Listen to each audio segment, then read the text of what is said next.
नमस्कार दोस्तों, आइए जानते हैं क्यों करते हैं हम परिक्रमा, किस देवता की कितनी परिक्रमा करें। हिंदू धर्म में देवी देवताओं की पूजा अर्चना के साथ साथ उनकी परिक्रमा का भी बहुत महत्व बताया गया है। अपने दक्षिण भाग की ओर से चलना, गति करना परिक्रमा कहलाता है। परिक्रमा में व्यक्ति का दाहिना अंग देवता की ओर होता है।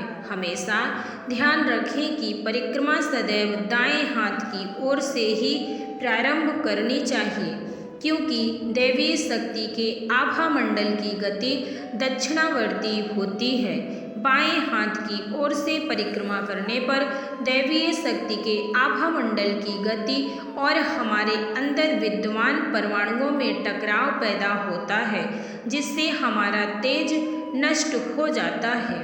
जबकि दाएं हाथ की ओर से परिक्रमा करने पर उस देवी देवता की कृपा आसानी से प्राप्त होती है। आइए जानते हैं हिंदू शास्त्रों में देवी देवताओं की परिक्रमा के नियम। प्रगंत दक्षिणमिति प्रदक्षिणम के अनुसार अपने दक्षिण भाग की ओर गति करना प्रदक्षिणा कहलाता है। प्रदक्षिणा में व्यक्ति का दाहिना अंग देवता की ओर होता है। इसे परिक्रमा के नाम से प्रायः जाना जाता है। पूजा अर्चना आदि के बाद भगवान की मूर्ति के आसपास सकारात्मक ऊर्जा एकत्रित हो जाती है। इस ऊर्जा को ग्रहण करने के लिए परिक्रमा की जाती है। शास्त्रों में लिखा है, जिस स्थान पर मूर्ति की प्राण प्रतिष्ठा हुई हो, उसके मध्य बिंदु से लेकर कुछ दूरी तक दिव्य प्रभा अथवा प्रभाव रहता है। यह निकट होने पर अधिक गहरा और दूर दूर होने पर घटता जाता है। इसलिए प्रतिमा के निकट परिक्रमा करने से दैवीय शक्ति के ज्योति मंडल से निकलने वाले तेज की सहज ही प्राप्ति हो जाती है। अब जानते हैं किस देव की कितनी परिक्रमा करनी चाहिए। वैसे तो मान्यता है सभी देवी देवताओं की एक ही परिक्रमा की जाती है, परंतु शास्त्रों के अनुसार अलग अलग देवी देवताओं के लिए परिक्रमा की अलग संख्या निर्धारित की गई है। इस संबंध में धर्मशास्त्रों में कहा गया है कि भगवान की परिक्रमा करने से अक्षय पुण्य की प्राप्ति होती है और इससे हमारे पाप नष्ट होते हैं। सभी देवताओं की परिक्रमा के संबंध में अलग अलग नियम बताए गए हैं। महिलाओं द्वारा वट वृक्ष की परिक्रमा करना सौभाग्य का सूचक है।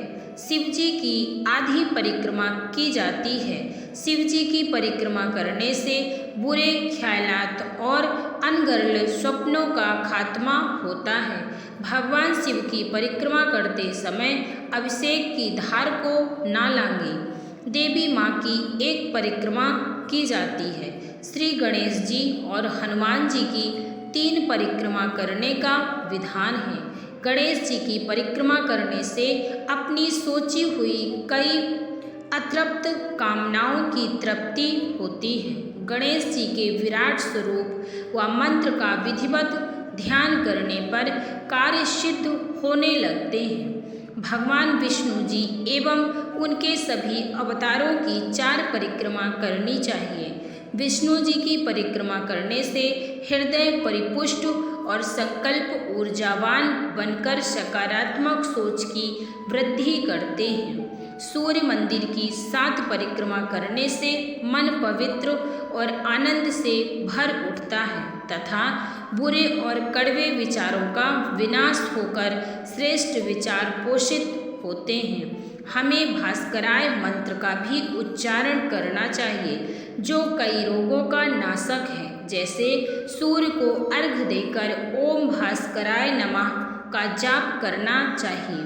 देवी के मंदिर में महज एक परिक्रमा कर नावर्ण मंत्र का ध्यान जरूर है। इससे सजोए गए संकल्प और लक्ष्य सकारात्मक रूप लेते हैं। परिक्रमा के संबंध में कुछ नियम। परिक्रमा शुरू करने के पश्चात बीच में रुकना नहीं चाहिए। 7 परिक्रमा वहीं खत्म करें जहां से शुरू की गई है। ध्यान रखें कि परिक्रमा बीच में रोकने से वह पूर्ण नहीं मानी जाती। परिक्रमा के दौरान किसी से बातचीत कतई ना करें। जिस देवता की परिक्रमा कर रहे हैं उनका ही ध्यान करें। उल्टी अर्थात बाएं हाथ की तरफ परिक्रमा नहीं करनी चाहिए। इस प्रकार देवी देवताओं की परिक्रमा विधिवत करने से जीवन में हो रही उथल पुथल व समस्याओं का समाधान सहज ही हो जाता है। इस प्रकार सही परिक्रमा करने से पूर्ण लाभ की प्राप्ति होती है। शनि देव की 7 परिक्रमा करने का विधान है।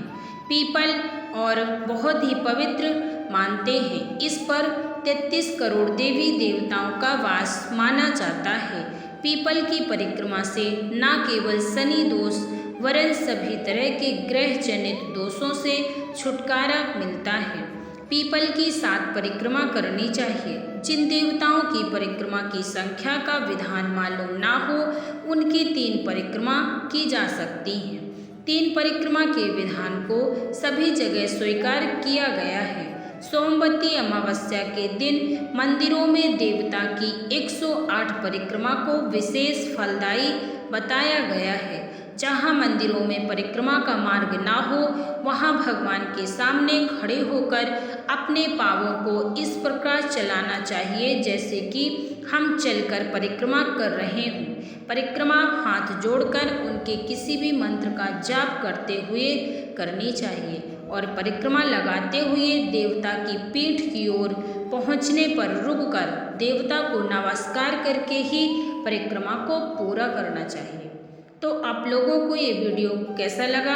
अगर पसंद आया हो तो वीडियो को लाइक और शेयर जरूर करें। मेरा वीडियो देखने के लिए आप सभी को धन्यवाद। सभी दोस्तों को हर हर महादेव।